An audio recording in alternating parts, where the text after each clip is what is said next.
Hello, I'm Chris Ye, the co-author of Blitzscaling, and I'm here with my co-author and old friend Reid Hoffman, the co-founder of LinkedIn and investor at Greylock Partners. What I'd like to talk about today, Reid, is the question of whether or not founders should be seeking acquisition or IPO. This is a big topic right now because, after all, we're in a market where the NASDAQ is at near all-time highs. There are a lot of big tech companies with money to make acquisitions. And so this is a question that a lot of founders are actually considering. So let's start with the following. Do all companies start with a goal of an IPO? And should companies ever be built to sell? The short answer is it's about as much risk and blood and sweat and tears to start a company with an IPO target as it is with a sale target. And because even though only a small set of companies succeed in ultimately going public, that's where when you add up the percentages and the values, you have the same cost line, the same stress line, the same effort line, and then the outcome line is mammothly higher when you include the IPO set. So the short answer strategically is it almost never makes sense to start a company with the intent to sell. Now, let me give two asterisks to that. So one asterisk, which is really the least relevant one, is you go, look, I got a couple of my friends. We know that there's like this really important need that's going to happen across preferably more than one of the tech giants, that we're going to go out and we're just going to build a piece of technology, and that piece of technology they're probably going to buy. And we're not going to take much in the way of capital. We don't really have to go through all the right motion because we're taking this bet on a very high level that they're just going to need our piece of technology. And, a couple things have happened in that arena. The one's most top of mind for me, I think, is a company called FrontPage, which was an HTML company that Microsoft bought, kind of years back. And that can happen, but the problem is there's so many different things that you're betting on your actual certainty. The market and the technology companies, everyone else will go across this arena, and that they won't already have their own internal factions doing it, and that you'll have gotten out there and really built this amazing piece of technology first. And it could just be a total waste of time. Now, so that asterisk is tiny, but like rounds to zero in the universe. Tiny, but present, but tiny. Now, the other one that people frequently mistake is that frequently your idea in a company may have a lot to do with generating a ton of strategic value where you have potential uncertainty about economic value. Because in order to go public, that people are really trading in your shares, you have to have at least a very clear economic value story. Sometimes the company is not profitable, although more often than not, a really clear path to profitability or clearly being profitable is important. But sometimes you go, okay, I'm going to acquire a whole bunch of users really quickly. And in that acquisition of users, it could be tied to another economic model or is strategically really valuable. It could be, customer engagement, could be a data set, could be technology, could be some combination of any of these things. And then someone else will buy us. And actually, in the very earliest days of PayPal, one of the things that was okay, we've got this mechanism for making payments happen, but we have no business model. Because we didn't think we could charge a master merchant thing. That came much later, and that was oh my God, if we don't do this, we're going to die kind of pivot, which is frequently how these big innovation pivots jump, and part of the reason why startups do them. And so we don't have an economic model, so we think maybe we could build a bank, but building a bank's really painful, so maybe a bank or someone like it who wants to be in this will buy us for strategic value. So very early, it very quickly got to, well, maybe we're going to be doing strategic value. And by the way, acquiring a bunch of customers and then acquiring a bunch of customers on eBay and having a product that a lot of buyers and sellers on eBay loved creates a lot of strategic value. And actually so much so that, one of my jobs for 6 months was Peter sent me out on a mission to sell the company for $600 million. And I could only get to 550, and that was from VeriSign, right? So we said, okay, well, we're not going to sell the company, we're going to go to IPO. And, part of the reason why PayPal was worried about an IPO is the risk factors were significant. But by the way, people will trade in public companies where there are significant risk factors. And so that was just okay, we'll have to figure out how to get out there and how to do that and make that happen. And we were young and naive. We'd never taken a company public before. We didn't really realize, that this was, and part of the reason I illustrate this as an example is we really actually should have kept the going public as the primary thing the whole way along. Because to close off this element, the last kind of thing about why you never really should start with selling as your plan A, and you should only be shifted to selling in a certain set of circumstances, which undoubtedly we'll get into. But one of the truisms, one of the kind of aphorisms about business that's really important to remember in this circumstance is that companies are bought, not sold. And what that means is, there isn't really like a marketplace, like there's a marketplace for computers or a marketplace for, a number of other things where you can't just roll up and say, well, I got one of X. Would you like to buy one of X? It's the market clearing price of Y. Because when a company is making an acquisition of another company, they do so with a strategic goal that aligns to the internals of that company, right? And so that's why it's bought, not sold. And so, yes, you try to get the recognition of the larger company to realize that you're really important in a strategy either has or it should have, and so forth. But ultimately, that comes around to the larger company going, this is key to one of my strategies, and because it's key to one of my strategies, now I'll buy you. Versus, oh, look, what's for sale is never the way that it actually, in fact, starts. What's fascinating about that is the fact that it seems like in some ways, it's harder to build your company to sell than it is to build it to take it to IPO. Because if you want to take it to IPO, you know what people are looking for. They're looking for business momentum, revenue acceleration. They're looking for market share, all these different things. Whereas for the buyers, they may have strategic considerations that you don't even know about. I think that's exactly right. And that's one of the reasons why that second asterisk is important, because one of the things that sometimes get Silicon Valley, its kind of crazy reputation where East Coast people think, oh, are you building companies to sell? Is because they expect every company to start at the very beginning in this kind of shape where you say, well, what's your cost of customer acquisition? What's your long-term value? What's your cost, your COGS, your cost of goods sold? What's your contribution margin and operating margins, everything else? And they look at all these companies that are growing really fast and they say, well, even maybe what, a la blitzscaling, what's your business model? And they go, well, we're not really sure. We're going to work it out. And they go, oh, you must be building in order to sell. And actually, in fact, that's wrong. What it is, well, we know that if we build something of massive strategic value here, we have the chance to build in real economic value. Like, for example, let's take Google. Like, Google started with saying, hey, no one ever pays for search. Search is low value, so we're going to sell enterprise boxes, even though selling enterprise search has not really worked and didn't work for Google. But as they're doing it, they're building out this amazing strategic thing. And then they started working on AdWords. It took them 2 years. Susan Wojcicki, Masters of Scale episode will be, sometime in the next few months. She was one of the key people, along with Salar and some others, in building the Google AdWords business. But there was like, okay, once we got this strategic position, we can work on the economic position, right? And that's part of, like, for example, one of the things we say, this is part of the inside of blitzscaling, is actually, in fact, you can blitzscale for that strategic value. You can have a bunch of unknowns and uncertainties around revenue model and around how good is the business model and how much is it an economic value and how much is the value of the share in the economic model versus the strategic value. But that doesn't mean you're building the sale, right? It may mean you pivot to sale when you can't make the economic model work, or if a acquisition, companies are bought, not sold, rolls in at such a high value, you go, well, on a risk-adjusted basis, for me to go and build the economic value, this is a better proposition, right? So I'll take this proposition. But that building of strategic value first isn't actually, in fact, building it to sell.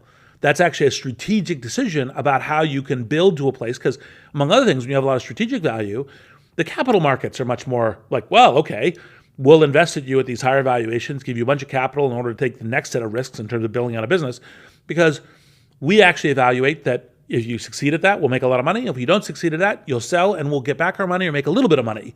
And that's a good trade on a business. Like if you have a very low probability of losing money, the necessary economics for making money for a blended portfolio don't need the high ceilings as classic, tier one Series A venture capital needs. And if you think about that, as you're going through, you're trying to win one of these valuable markets. If you win that valuable market, you're going to be very valuable as an acquisition. You're also going to be very valuable and attractive as an IPO. So the goal is to win the market, not necessarily to sell. And even if you don't know how you're going to make your money, as long as you're still building that value, you're still building towards that IPO. Exactly. That was the reason I did that asterisk, because it's not like you try to look like an IPO company day one. That's a catastrophic mistake, right? the fact that you're building to it and that you may have some parts that you're like, I don't know. I'm pretty sure that once we get there, we can figure it out, but I don't know now. Like you have multiple iconic companies, of which Google is like, Alphabet is like one of the super obvious ones of saying, oh my God, like it had a thought about how it would make a business model work, but it never really got any traction on that thought. And then it had to pivot and had to work hard at the pivot where years that plan wasn't working. And one of the things I love about doing these podcasts is I learn things that even I do not know. Like, for example, I didn't know that Peter Thiel sent you out to sell PayPal for $600 million. But what's remarkable about that story is that you got a $550 million offer, but you guys still had the principle and the whatever you want to call it, the boldness to say no. You know what? We said 600. That's our number. We're walking away. Yeah, well, it's one of the things that's actually pretty helpful in a lot of negotiation circumstances is people realize that when you actually, in fact, draw a line, you're really drawing a line. There was a later version of this when we were negotiating to sell PayPal to eBay, because there were 4 different efforts, and one of them was, because very frequently right before an IPO is when these happen, is, I walked in the door and I said, well, I have a mandate to sell the company for $1 billion. And as we negotiated and as the weeks went by, the price from the eBay side kept going up, and finally got this call saying, we don't think you're negotiating in good faith. And I said, well, why not? And they said, well, we've been increasing our price. You have not been reducing your price. And this is one of those classically, I think, dumb MBA things, which is, well, the only model for negotiation is a haggle where I shift my position and you shift your position. And of course, this starts with people articulating the most extreme position they can because they want the most room for this tug of war on a rope to kind of move to the center. And everyone kind of knows this and plays this standard game. And I said, look, no, I've been extremely clear with you. I have a mandate to sell the company for $1 billion. If you give me $1 billion, right, on clean terms, you will get the company. Anything else, I'll have to go back and see if people are interested relative to the IPO. Are you telling me that this price, which was, I think, $850 million, is your last and best price, and that if we don't take it, we should go public? That's what you're telling me, because we're pretty sure we can go public over $1 billion. And they said, yep, we don't have the same confidence you do. 850 is our price. I said, okay. And then I called them back, 4 days later, and I said, okay, we're going out in 2 days, right? And we went out, we were 1.2 billion. And then I called them back about a month later, and I said, look, now the price is clearly higher because we now have a public market. Would you be interested? And they said, yep. And we got to the 1.5 billion price, although there's a bunch of things in that too. Now, the reason that we were doing this and the IPO and so forth, we'd learn it. We were first-time entrepreneurs. We hadn't learned the lessons as strongly as I'm articulating them here, which is go long, go long, go long if you have the shot at it, and keep doing that as a North Star versus kind of an economic maximization portfolio value. But we also had a bunch of different risks. eBay was our primary profitable business. They were opposing us in very strong ways. They felt that us being independent was a real risk factor to their business. And so it isn't clear that PayPal could have gotten to where it is today without being essentially nurtured within the eBay framework, which was like, let's have all eBay transactions versus like about a quarter of them go through it. And let's have it all very supported. And this is one of the reasons why the PayPal acquisition by eBay, now this was after PayPal was a public company, was accretive revenue per share in the first quarter, because all eBay did was stopped trying to discourage people from using us and said, hey, you can use PayPal. That was it. And then it was accretive revenue per share. That was how much that was a gale force wind against PayPal in order to make it work. And that was important for what PayPal became. And ironically, as you just pointed out, the unwillingness to meet the earlier price cost eBay about $500 million over a very short period of time. Yes, it's kind of don't get deluded. Like, for example, I would say the general lesson for all corp dev and acquirers is to say, does the real economic difference for you, the difference of $150 million in this scenario? Now, I think it was ego. I think they were irritated that I was not moving down. But like one of the super important things in business all over, right, is don't get driven by your ego, right? Like really evaluate it and think about it. Like, is that worth doing, right? And I think PayPal turned into one of the hugely successful acquisitions because, as of course now PayPal is a public company, is worth more than eBay. where it spun out of eBay and so forth, and it was a very successful thing to do. And, people have argued with me, it's like, oh, you should have never sold, and it's hard to a little bit know that ex ante. But the factor that I mentioned, which is it's unclear that PayPal could have gotten to where it is now without a multi-year incubation period, right?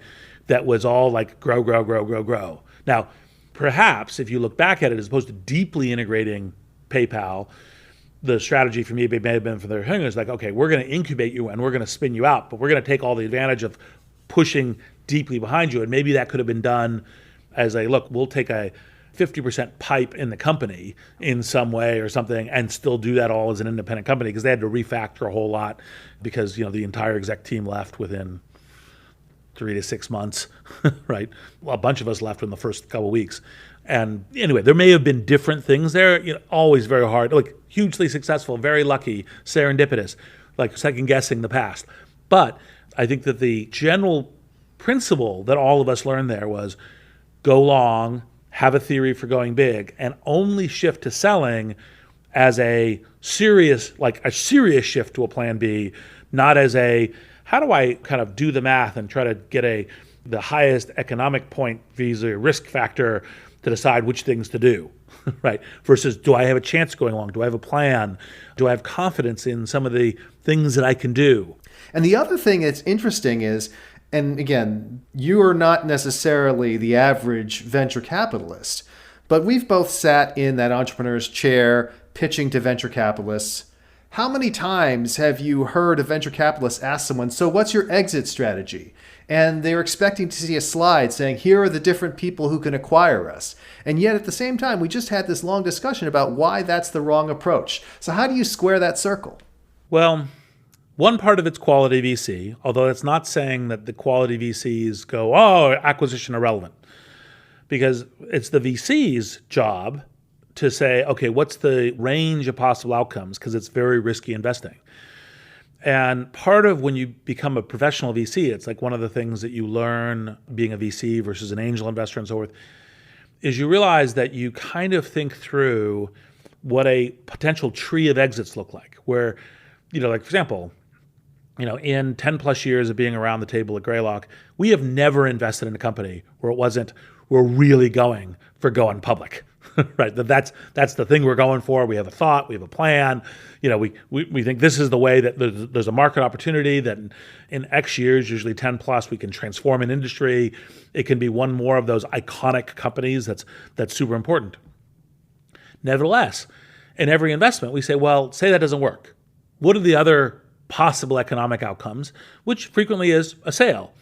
They're like, okay, who would buy it? Why would they buy it? And so forth. And that partially gives you a sense of, like, what is your risk profile on the capital? What are your different possible returns? Because if you said, look, if I put $1 in, and what I have is I have a 10% chance of making $100, great. But if I have a 10% chance of making $100, or call it a 10% chance of making $80, and a 50% chance of making $3, right? Or maybe that's not quite the right math, but you could get an expected value calculation. You get an expected value calculation. And by the way, one of the things is, even though part of the reason why the early stage venture investment is highly risky, because a lot of things go to zero, each thing that goes to zero is a big hole in the portfolio, which overall reduces the multiple of your entire portfolio. So if actually, in fact, like you could wave a wand and said nothing goes to zero, everything's minimum is 2x, all of a sudden your whole portfolio looks a whole lot better, right? Now, that's not to say you play for the upside, not for the downside, not only as the overall portfolio, but also each individual investment. But part of the reason you ask that question, now when you get to kind of the higher level game, think of it as the VC 201, is you're trying to test a little bit about the kind of, call it the pivoting rationality of the founders. Because you have a founder who says, no, there's no chance. This is just going to be huge. I'm not going to think about anything else, and it's totally fucking impossible. Then you're like, wow, you're either lying to yourself or lying to me, because nothing has that certainty characteristic, right? And both of those are a little nerve-wracking, right? And, are risk factors in an investment, for sure. But if you say, look, we really think we have a really strong chance at IPO, but by the way, say we only succeed at building the following parts of strategic value, then these folks would be really interested, right? And this is why we'd be a premium for those folks. And the fact there's more than one, there's like 3 or 4 who are actually, in fact, will pay good prices for a company like this. Then you go, okay, great. Now we'll push really hard. We'll raise as much capital as we can and hire this stunning talent tour. Then, by the way, talent and further capital, that becomes even more important. The more capital comes in is like, well, actually, in fact, the chances of losing capital goes down. Now, when you were working on PayPal, what you described is a situation where you were taking the company public, but you were also considering selling the company at the same time. So when should founders consider selling? When should they decide to then focus on it? Because again, Peter sent you out there with a specific focus on selling the company. Maybe it was wise, maybe it was unwise. But what are the circumstances under which it makes sense for someone to do that? So I think with the experience that Peter and I have now, I think I probably wouldn't have been given that mission. Both of us were young entrepreneurs, hadn't done a whole lot of investing, hadn't participated in other companies going public. And so to us, that kind of looked like Mount Everest, right? And so we're like, well, we don't know if we're going to look like one of these really huge, iconic companies. And we've got these problems that we don't know that we have solutions to in the business that we're working on.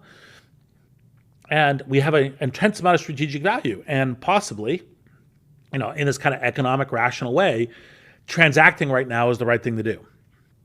And generally speaking, that once you kind of learn that companies are bought, not sold, you kind of realize that going out and generating a sale is hard, rarely happens, like much higher risk factors than you think.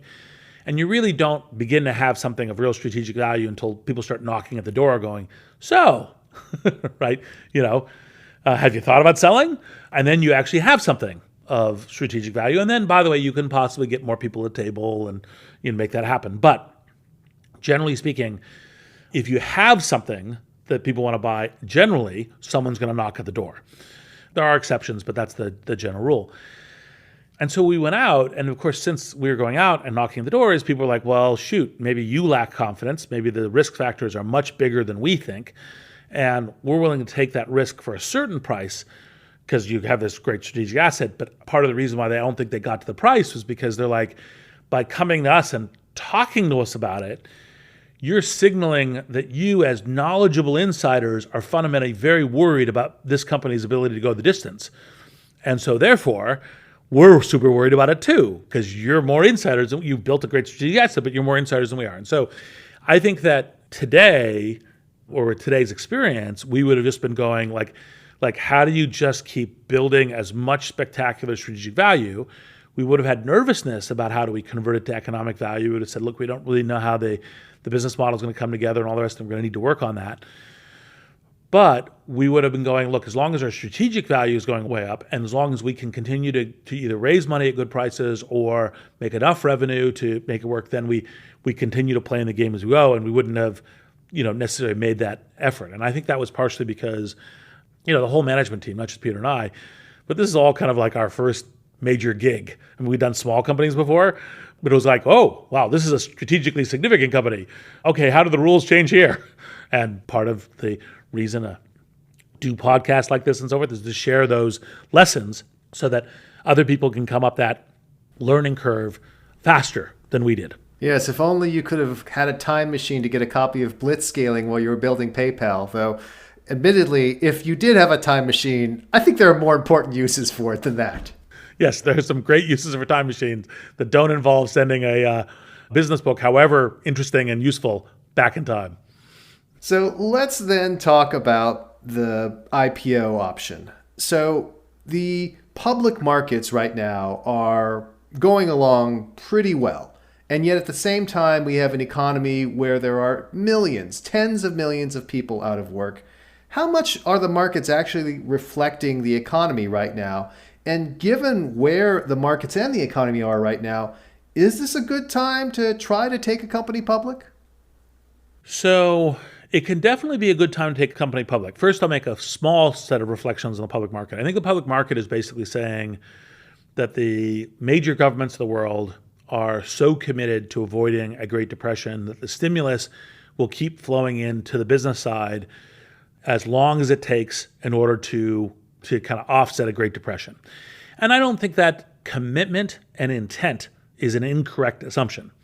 However, it's insufficiently blending in the catastrophically stupid pandemic response that a number of governments, most notably the US government and most notably the Trump administration, are doing, which if you were trying to destroy value, you're trying to destroy companies, jobs, lives, et cetera, you'd have to work to do it worse than they're doing. I mean, like, for example, we're talking to a whole bunch of entrepreneurial business people, and they say, hey, what's the way that we help solve the COVID thing?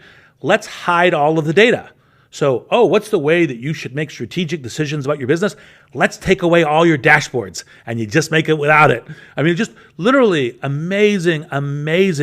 Like, it almost looks like, it kind of looks like deliberate sabotage. That's how badly mishandled it is. But that's obviously crazy. So you presume incredible incompetence versus a intent to have a terrible pandemic response.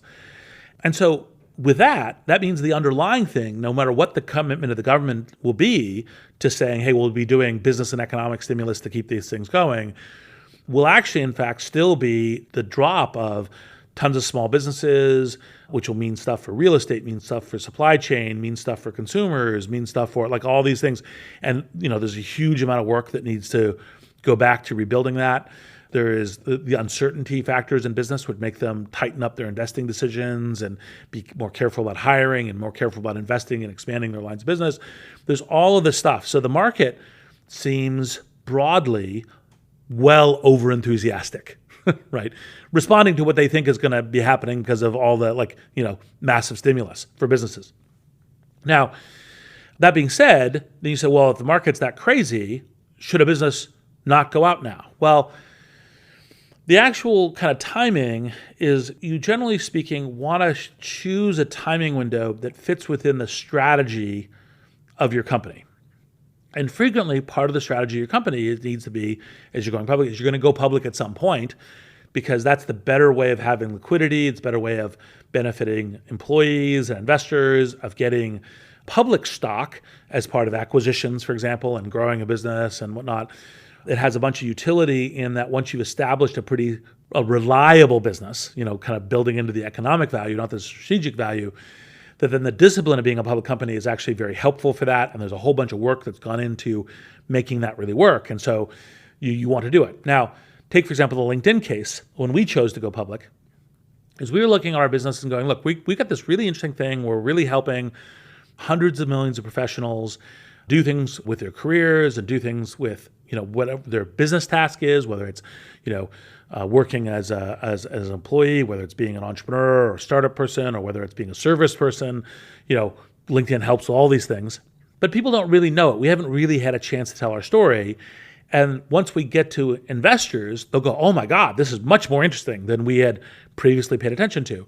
So we really wanted a time that because the kind of market windows open and close, and it's roughly speaking, do the investors who take money out feel like betting on the future, or do they feel like kind of managing their current portfolio? And it doesn't mean you can't ever go out. PayPal was one of the 2 tech IPOs in 2002. And so, generally speaking, no one was going out. You can still do it, but it means that it becomes much harder. The valuations are lower, et cetera, is part of how when market closed means. And market open means there's more companies going out and so forth. So we wanted at LinkedIn to be like one of the first companies at the opening of the window. So we got ready and got prepped and everything else. And the reason we want to do it is our strategy, and the strategy is different in different companies, but our strategy was a major chunk of our professional base, both as company customers and as professionals, pay attention to the kind of business press, and the business press pays attention to IPOs. So if you go and you're one of the first ones out there and you're telling your story about how it works and all the things that have happened and what your metrics look like, then all of a sudden people are paying attention to you. And that was part of our strategy for going public. Now, there are interesting similar strategies that you could say going out right now, because the market, I think, has enough capital that it's open, will accept IPOs and so forth, so it's not closed. Now, you could say, well, I think we're going to have a lot of turbulence in the next couple of years. We may be coming up to, because of Trump's mishandling of the pandemic, to something that resembles a Great Depression and trying to pull out of it.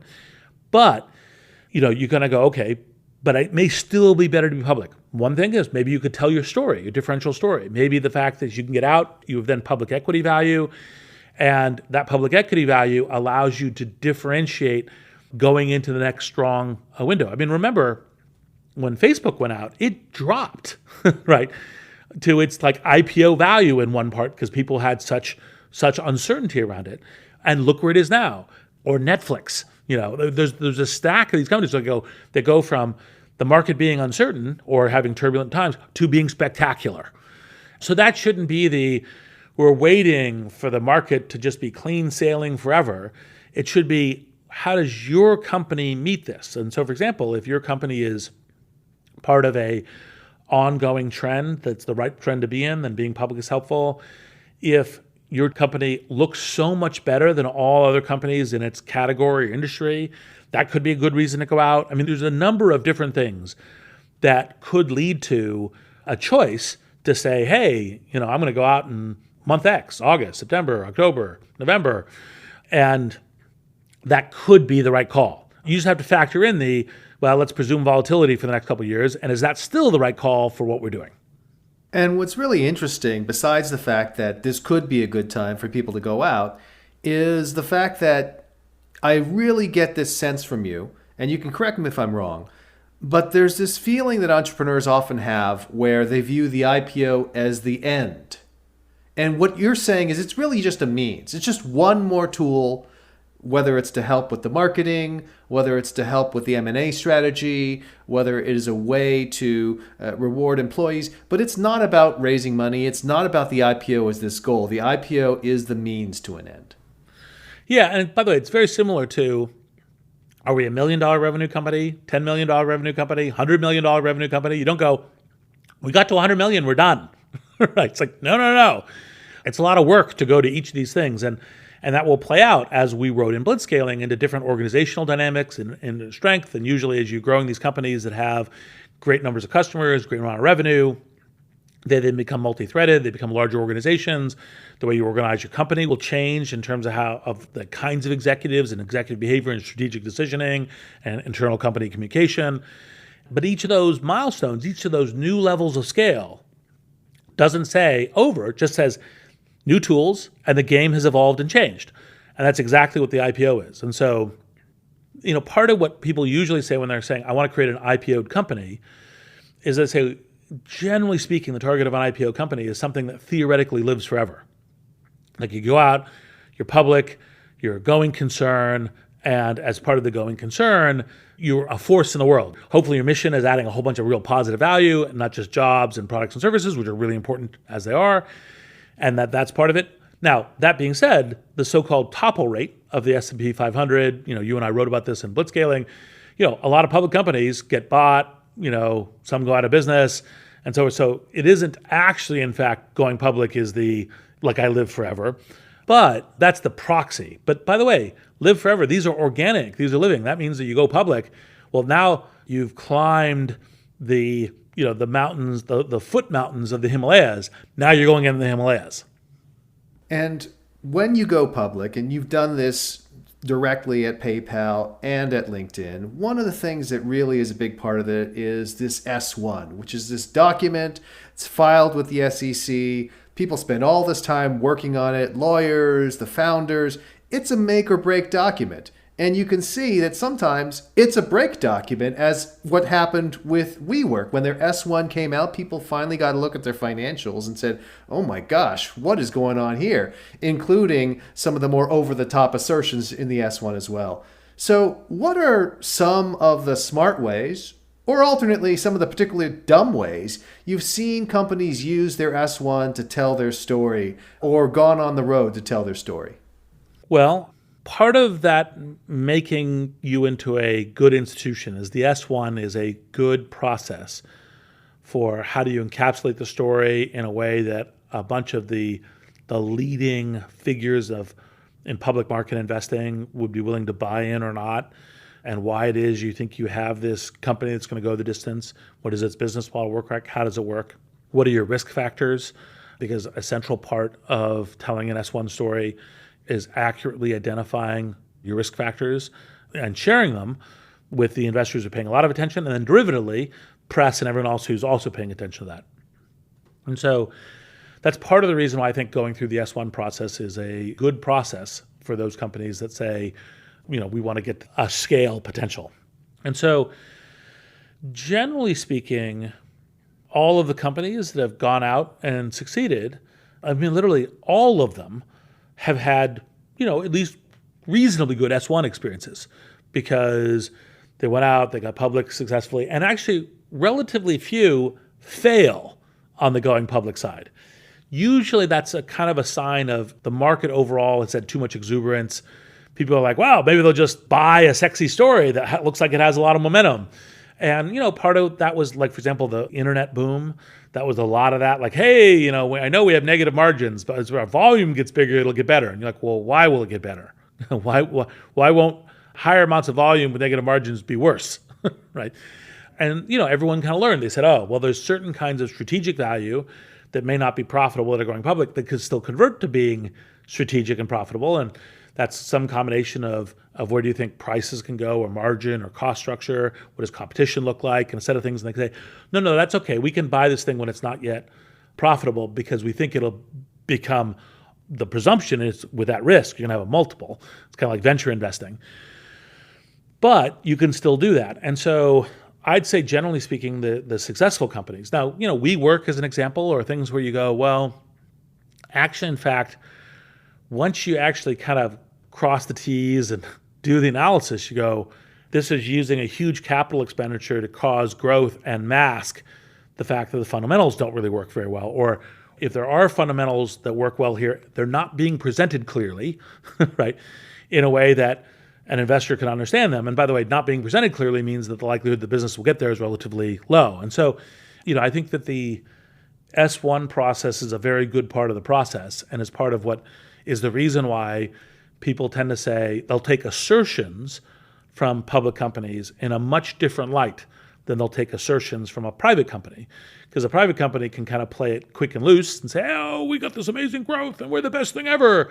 And it's like, okay, public companies aren't allowed to say anything like that without like being able to say, and here's our audited data that we go to jail if we're wrong about, right? That's backing up our assertion. It's like the difference between going on TV news and providing information during a deposition. One of them actually counts. Yes, exactly. So let's consider the founder who has gotten to the point where they've built something of strategic value and people start to knock on the door and say, hey, you got something interesting there. We might be interested in finding out a little bit more. What happens once you enter that selling phase? Does that shift the product roadmap, the internal management, the recruiting? Does how you run your company differ once you're actively into that selling phase? Well, there's an intermediate question. So the first one is to think a little bit about when should you take selling seriously?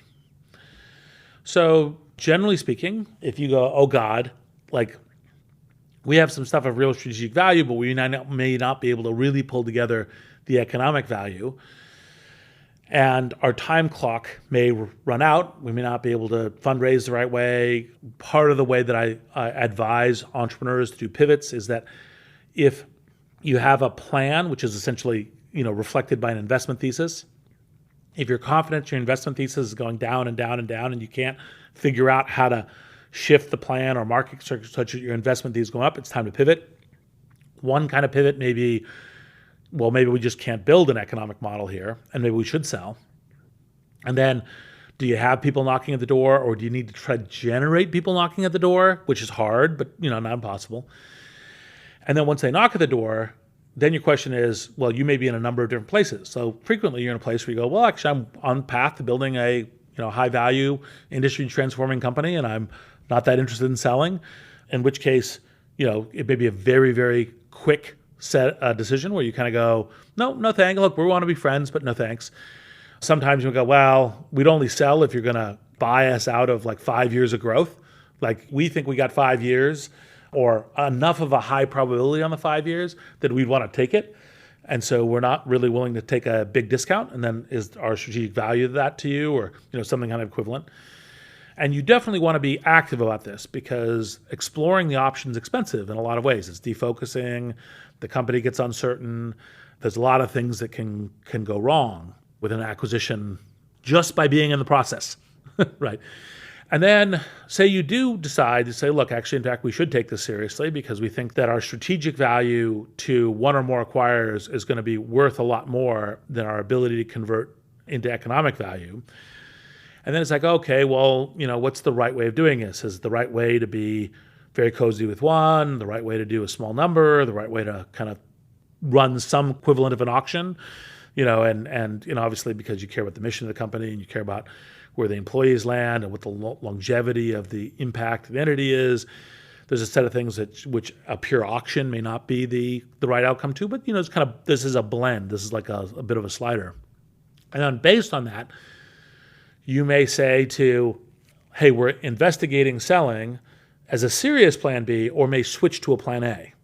And then when you do that, by the way, even if you switch to a plan A, like basically when you're getting to the point where you're signing the documents, then you aren't even across the line until the documents are signed.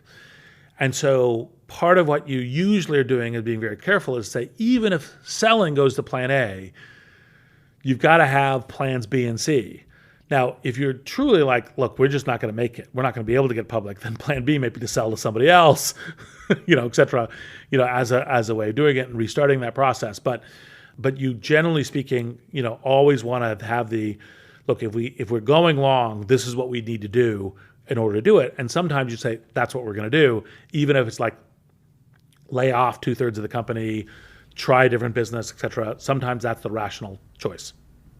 Now, if you're going down that rational choice and you're selling the company, how much do the CEO, the senior team really factor into that acquisition discussion? I ask because you've been through acquisition at both PayPal and LinkedIn, and those look very different, at least to someone on the outside. With PayPal, as you described it, most of the executives are gone within 6 months, and some of them are gone almost right away. Whereas with LinkedIn, after the Microsoft acquisition, obviously the team was a huge part of it. You joined the Microsoft board, Jeff stayed on, he only recently transitioned over to Ryan Roslansky, and Ryan Roslansky, obviously a very long-time employee of LinkedIn as well, so there's been continuity.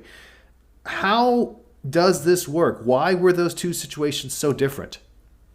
Well, so in the PayPal case, I think, and look, I wasn't on the inside on the eBay side, I was on the PayPal side, but I think eBay was like, look, this is both a huge opportunity for eBay and a risk.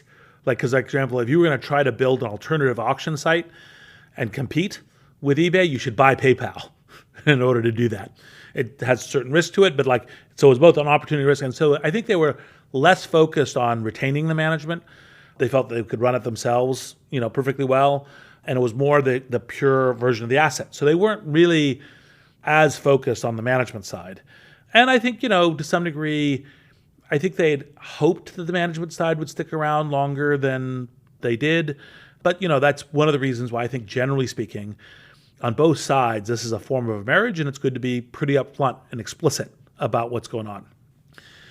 Now, on the LinkedIn side, and many, many points of kudos to Satya in this process, Satya Nadella, they were like, look, this is the kind of thing that Microsoft should be doing on the internet, and it's really important to us, but there's a reason we didn't build it. We don't have the kind of internal culture and the way of thinking about this, and so it's really important to us that we succeed in this acquisition of making kind of, as it were, the best of both worlds between LinkedIn and Microsoft, and not the worst. Because one cross-check you should always do whenever you think, oh, this could be the best of both worlds, is if the best of both worlds is a possibility, so is the worst of both worlds. So you have to really work at how do you make it the best. And so part of the discussions that we had in depth and over time with Satya was like, look, these are the key things that would really actually, in fact, really benefit and help LinkedIn and LinkedIn grow by being part of Microsoft. And these are the things that would help Microsoft grow by having LinkedIn be part of it. And these are the things that are important to keep independent and allow happen organically. And one of the kind of key things is to say, look, LinkedIn's whole focus is its individual, unpaid customer is its top customer. Even though it makes money from companies and subscribers and everything else, it's that focus on being great for the free account. Like, to some degree, LinkedIn's paid services, its top competitor is free services, right? And so that's like really important to the health and vibrancy of the network. And that's that individual focus, even though we also have organizations within what's going on LinkedIn. And said, look, it's really important we keep this as a culture. Microsoft is the best company in the world at dealing with enterprises and being enterprise focused and having all the requirements for enterprises. And it's important we add that to some of the stuff we're doing at LinkedIn, because we're not slouches at it, but there's Microsoft's the best in the world, so the things we can learn. But it's very important that focus on the individual professional, that individual, career person, et cetera, is still top and paramount. And so we really have to preserve that culture. There's things that Jeff has built here and the team has built here that are really great culture that could add to the things that Satya was trying to do with the Carol Dweck growth psychology and other kinds of things, and fit very naturally with how Satya was trying to evolve the Microsoft culture. And so we had a bunch of conversations. And to give you an example, so we came to it and said, okay, we trust and believe Satya on this stuff. So great. And so we did the deal. And then I think it was a couple months before the deal closed, Satya called me and called Jeff too, and said, I got this idea. Why don't we make Jeff in charge of the acquisition? And this is, I don't know of anything, this happening at scale at all in history. I'm not a business historian, but typically the huge company appoints one of its people who is a senior leader, maybe an executive, somebody else who's in charge of the acquisition, because it's like, well, these are all the things that we know that we can reflect all of the larger companies, in this case, Microsoft's interest, and can navigate things and make the hard calls. And there's always a variety of opinions on how things should work, like how independent should LinkedIn be or not, or how do these things play.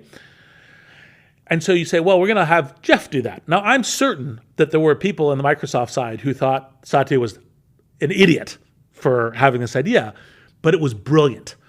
Because what Satya realized is that, look, Jeff really cares about doing the right thing, not just by the LinkedIn, individual, the LinkedIn customer, the LinkedIn employee, the LinkedIn corporation mission, but also by Microsoft, right? Because we already know what kind of guy Jeff is, and we want Jeff to play in our overall system, as the head of LinkedIn. And so this is the clearest way to show that to Jeff, and the clearest way to have Jeff sort out. And obviously, Jeff's super collaborative. So it's like, okay, well, what do we need to do here? And how do I need to respond here? And what do I need to do? So he said, oh, that's a good idea.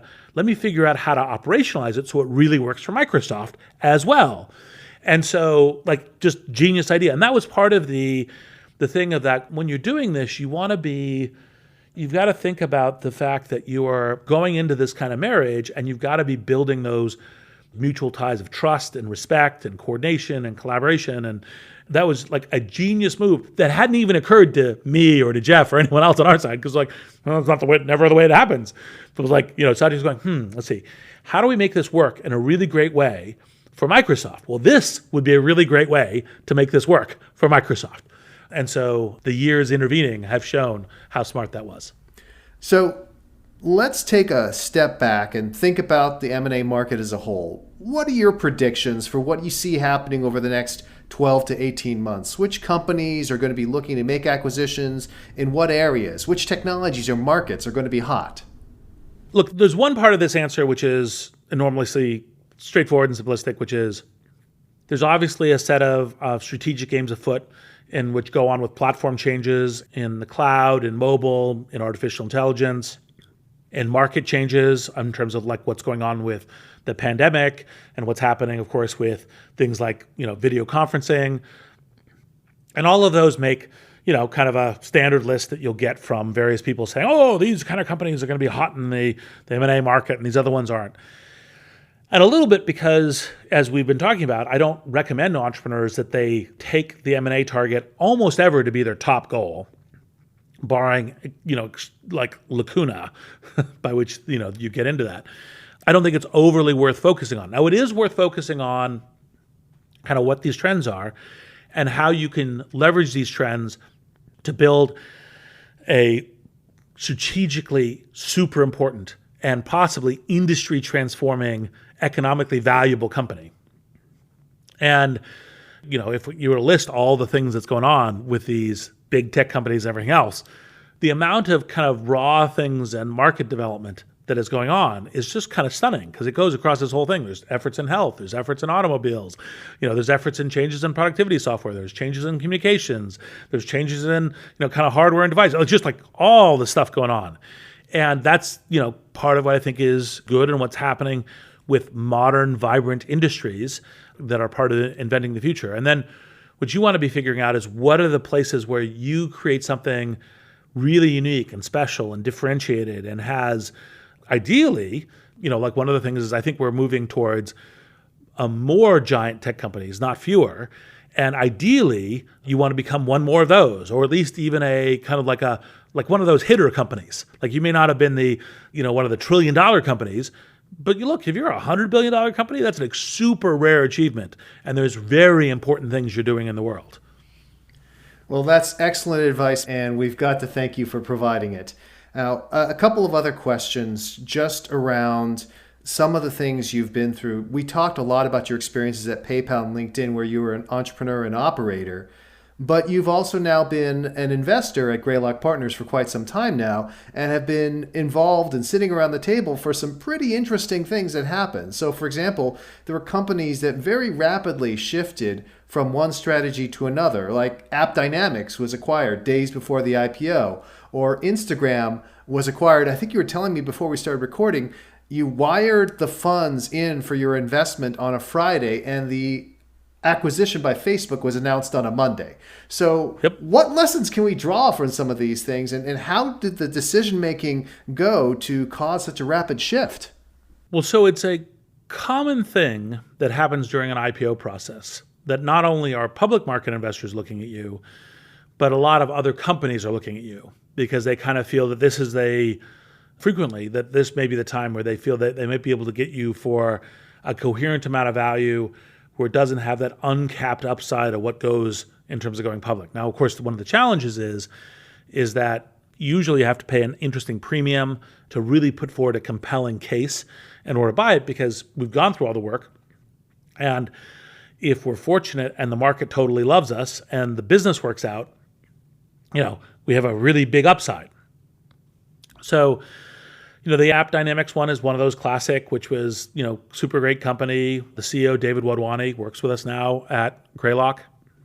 Been delightful to have moved from kind of like, light familiarity with him, was part of a portfolio company, to being, a clearly fits with that kind of culture where we try to be really great, colleagues and company builders, helping build companies of the future, and David has fit in, just 11 out of 10. It's been great. And so I think it was kind of like, well, actually, in fact, strategically, what's good for the shareholders on a risk-adjusted basis, that is a great result for them. Part of what's great for the employees, what's great for the customers, what's great to develop it. Let's take the acquisition. That happens, and it happens in some number. And by the way, that's it usually has to be a pretty good deal, which it was. So that plays out. You always have people who are on the other side because you don't know, you're making a risk decision. But David's smart, so I 100% trust his decisioning. And then on Instagram, that was probably a bit more of a surprise. You were like, oh, okay, well, they got this small number of employees and millions and this really fast growth, and we don't really know what the business is going to work out, but we're going to do a blitz capital, high valuation investment in order to make this play. And then he's going, okay, he wants us to close quickly so we can move fast. Okay, we'll close quickly. And actually it was because, Kevin and Mikey, they weren't planning on selling, but they knew there was a possibility that the conversation was afoot. And so they just said, look, we did this deal. It's an honorable, high integrity thing to do. It's part of where, Kevin and Mikey and, are just, in addition to being amazing product innovators and creators, are also super high principled, high integrity partners.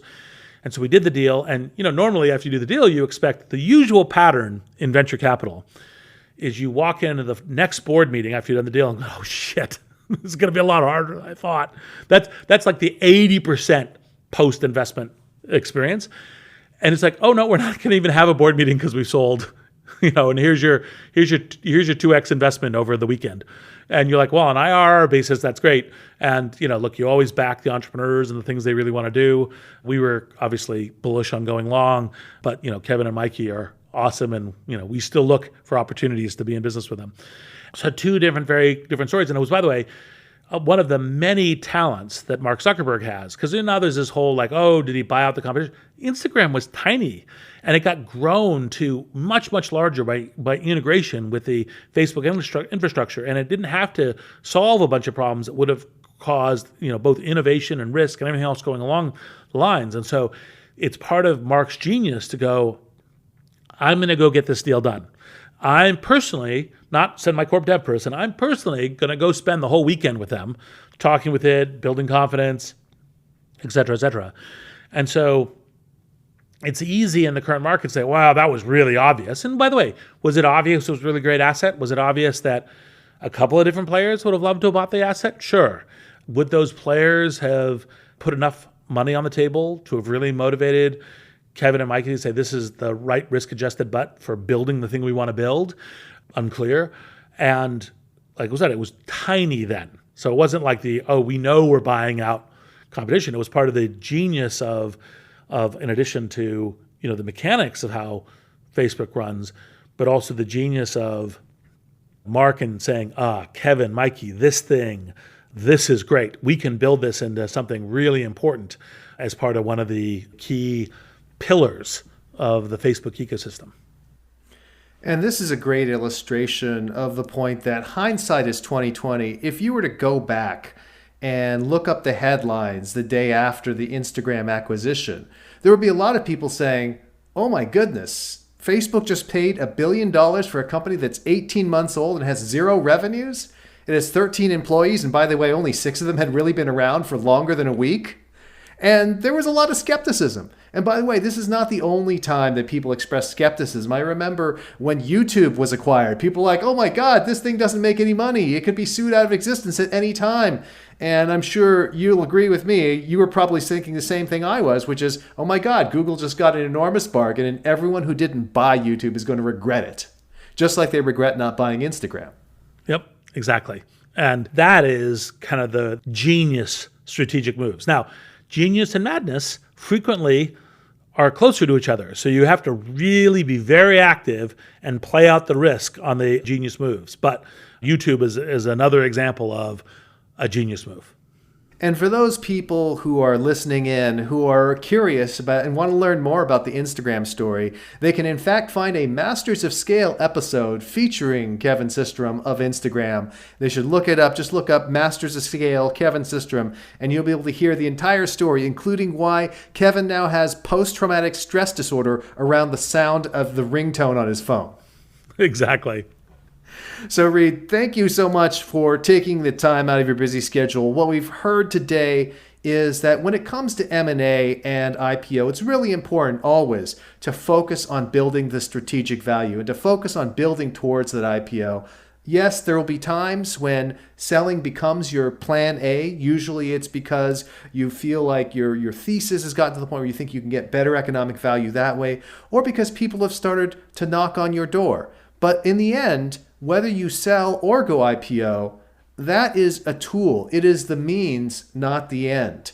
It's the means towards your bigger vision of transforming an industry and of creating something that is going to endure for decades.